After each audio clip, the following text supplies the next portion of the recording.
Friend, कैसे हैं आप लोग। आई होप आप सब अच्छे होंगे। तो चलिए आज हम जानते हैं मनी एंड बैंकिंग के बारे में। सबसे पहले हम जानेंगे मनी क्या है। मनी शब्द आपने सुना होगा शायद पहले। मनी शब्द सुनते ही आपके दिमाग में एक सीन क्रिएट हो रहा है जो है बार्टर सिस्टम। अब ये बार्टर सिस्टम है क्या? आप सबने पढ़ा होगा 9-10 में कि बार्टर सिस्टम क्या है। बार्टर सिस्टम जहाँ पे exchange of good and service होती है। डायरेक्ट हम एक्सचेंज कर सकते हैं गुड और सर्विस को। मीन्स एक वस्तु के बदले दूसरे वस्तु ले सकते हैं। ठीक है, उसी को हम क्या कहते हैं, बार्टर सिस्टम। ये पहले ज़माने में ज़्यादा हुआ करता था, अब इसकी इतनी नहीं होती है। ठीक है, लेकिन इसमें कुछ प्रॉब्लम भी तो था बार्टर सिस्टम में। अब क्या क्या प्रॉब्लम है उनको देखते हैं। पहला प्रॉब्लम है double coincident of want. Double coincident of want क्या है? मान के चलिए आपके पास गेहूं है और सामने वाला के पास चावल है। सामने वाला को गेहूं चाहिए लेकिन आपको चावल नहीं चाहिए। अब हम कैसे यहाँ एक्सचेंज करेंगे? तो ये एक प्रॉब्लम यहाँ बन रही है जो है डबल कोइंसिडेंट ऑफ वांट। ठीक है, दूसरी है major of value. Major of value क्या है? आपके पास 10 kg का गेहूं है और सामने वाला के पास 3 kg का आलू है। आपको आलू चाहिए, उनको गेहूं चाहिए, लेकिन आपके पास गेहूं ज़्यादा है और उनको आलू कम है। अब हम यहाँ कैसे दे सकते हैं उन्हें? नहीं दे सकते ना। तो यहाँ एक प्रॉब्लम बन रही है जो कि हम मेजर और प्रॉब्लम है। ठीक है, दूसरी स्टोर ऑफ वैल्यू। अब हम अपना सामान को स्टोर नहीं कर सकते।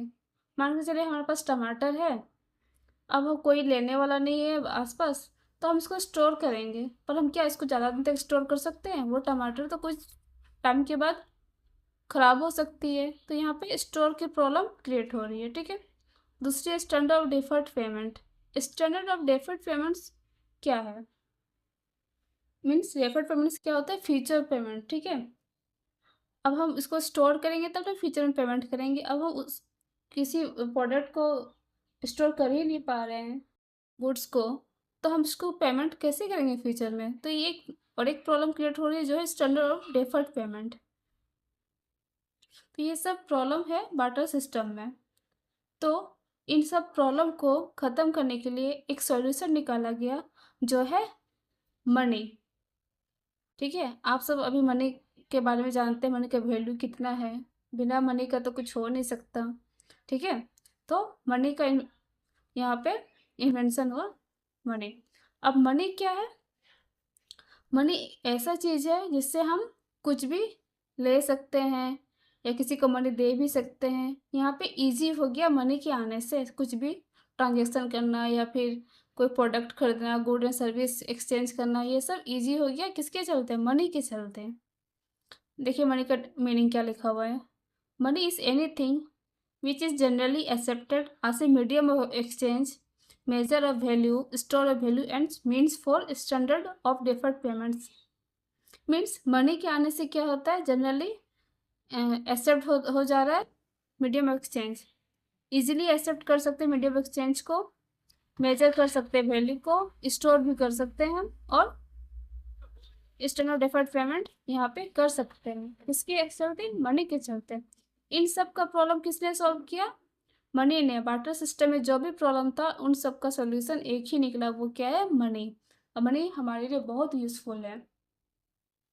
देख लिया क्या है। अब मनी के फंक्शन के बारे में जानते हैं कि मनी के क्या क्या फंक्शन है, कैसे वर्क कर रहा है। ठीक है, अब आती है function of money. Means money कैसे फंक्शन कर रही है और वो अपना काम कैसे कर रही है। फंक्शन ऑफ मनी दो टाइप्स के होते हैं। पहला है प्राइमरी फंक्शन, दूसरी है सेकेंडरी फंक्शन। प्राइमरी फंक्शन में क्या क्या आती है? Medium of exchange, measure of value और स्टैंडर्ड ऑफ डिफर्ड पेमेंट और स्टोर ऑफ वैल्यू। ये सेकेंडरी में आ रही है और ये प्राइमरी में। अब हम सबसे पहले देखते हैं प्राइमरी फंक्शन के बारे में। प्राइमरी फंक्शन में पहले क्या है? Medium of exchange. Medium of exchange क्या है? Money as a medium of exchange means that it can be used to make money for all transaction of good and service। है कि यहाँ पे easily exchange कर सकते हैं good and service को by the transaction of money। Money के transaction के द्वारा हम गुड एंड सर्विस को इजीली ट्रांजेक्शन कर सकते हैं। यहाँ पे कोई प्रॉब्लम नहीं है जैसे बार्टर सिस्टम में था। ठीक है, दूसरी आ रही है major of value. It means that money worth as a common denomination in which value of good and service are expressed। Means क्या है मेजर ऑफ वैल्यू, क्या कहती है कि हम किसी भी चीज़ को या गुड्स को हम मेजर कर सकते हैं कि उसकी वैल्यू कितनी है। अगर 100 रुपये की चीज़ है तो हम वहाँ पे 100 रुपये देंगे, ये नहीं कि 100 की जगह 150 दे के आए या 50 दे के आए। जितना उसका एक्चुअल अमाउंट है हम उसको मेजर करके उसके अमाउंट को हम पे कर सकते हैं बाय द मनी। ठीक है, तो ये दो प्राइमरी फंक्शन हुआ, मीडियम ऑफ एक्सचेंज और मेजर ऑफ वैल्यू। तो अब मनी के आने से सारा काम इजी हो गया ना, कर सकते हैं, एक्सचेंज कर सकते हैं और मेजर कर सकते हैं। अब है सेकेंडरी फंक्शन। सेकेंडरी फंक्शन क्या है? स्टैंडर्ड डिफर्ड पेमेंट और store value, also known as derivative function. Secondary function को हम क्या बोल सकते हैं? डेरिवेटिव फंक्शन कह सकते हैं। और सेकेंडरी फंक्शन क्या है? सप्लीमेंट्री है प्राइमरी फंक्शन का। ठीक है, standard of deferred payment. Standard of deferred payments क्या होता है? Money as standard of deferred payment means that money act as a standard for payment which are to be used made in future। Means यहाँ हम money को save कर सकते हैं और फ्यूचर यूज़ के लिए रख सकते हैं। मान के चलिए हमारे पास मनी है लेकिन अभी उसकी ज़रूरत नहीं है हमें, तो हम उस मनी को सेव कर सकते हैं और जब हमें फ्यूचर में ज़रूरत पड़ेगी तब हम उसको यूज़ कर सकते हैं। ये क्या है? Standard of deferred payment. Next है store of value. Store of value क्या है? Money as a store of value means that money can be transfer purchasing power from present to future. Means हम यहाँ पे मनी को save कर रहे हैं और इसकी वैल्यू को फ्यूचर में यूज़ करेंगे। मीन्स अभी हमें ये चीज़ की ज़रूरत नहीं है तो हम अभी इस मनी को रख रहे हैं, जब हमें लगेगा कि अब फ्यूचर में यूज़ करना चाहिए तो वो क्या कहलाएगी? Store of value. ऐसा लिखा है ना, transfer purchasing power from present to future. Present से लेकर फ्यूचर तक हम इसको यूज़ कर सकते हैं सेविंग करके। ठीक है, ये है store of value. Banking. Banking, what is banking? Banking एक फिनेंशियल इंस्टीट्यूशन है जहाँ पे डिपॉजिट एक्सेप्ट होती है, लोन प्रोवाइड होती है और ट्रांजेक्शन होती है एंड ऑल्सो इन्वेस्टमेंट सर्विस मिलती है बैंकिंग में। तो बैंकिंग क्या क्या प्रोवाइड करती है हमें? जिसे financial institution, it accept deposit, lending, loan, transaction and investment service. Commercial bank क्या क्या है? SBI, HDFC, ICICI और भी ऐसे बैंक है जो कमर्शियल बैंक है।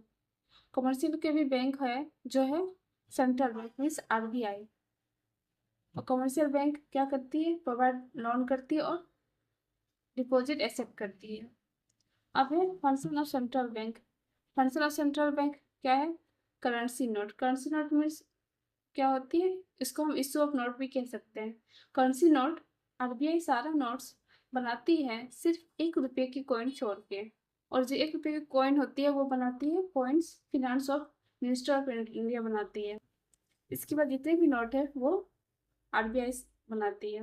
नेक्स्ट है banker bank and supervisor. Means SBI यहाँ पे कमर्शियल बैंक अपना पैसा RBI को जमा करता है। RBI लोन देता है कमर्शियल बैंक को और गाइडेंस देता है कमर्शियल बैंक रिगार्डिंग थेफ्ट या कुछ भी हो उसके रिगार्डिंग उसको एडवाइस देती है। नेक्स्ट है government bank agent and adviser. Means RBI एक गवर्नमेंट बैंक है जो अपना पैसा गवर्नमेंट को जमा करती है और लोन भी लेती है। एजेंट मीन्स जैसे Indian oil, Bharat oil manage करती है। इन सब का अकाउंट कौन मैनेज करती है? भारत और इंडियन ऑयल का, इन सब को सारा मैनेज करती है RBI, वो उनकी एजेंट बन जाती है। ठीक है, next lender of last resort. Lender of last resort means जब कमर्शियल बैंक को कैश क्राइसिस हो जाती और उसको कोई साथ नहीं देता तब RBI उसकी हेल्प करती है, आपके लोन एंड बदले में कुछ सिक्योरिटी रखवाता है। द फिफ्थ है controller of credit and money supply. जब मनी सप्लाई इंक्रीज हो जाती है तो उसे कंट्रोल करने के लिए एक बैंक है जो है आरबीआई। तो जब मनी सप्लाई इंक्रीज हो जाती है तो आरबीआई इनकी हेल्प करती है। एंड लास्ट है custodian of national gold and foreign exchange service. Means जितने भी नेशनल का गोल्ड है या फॉरेन एक्सचेंज है उन वो सारे कहाँ जमा होते हैं, आरबीआई के पास जमा होते हैं। तो जब भी हमें चाहिए होती है तो हम कहाँ जाते हैं, आरबीआई के पास जाते हैं और ये सब एक्सचेंज करते हैं या अपनी सिक्योरिटी के लिए वहाँ रखते हैं। थैंक आई होप आपको वीडियो अच्छी लगी।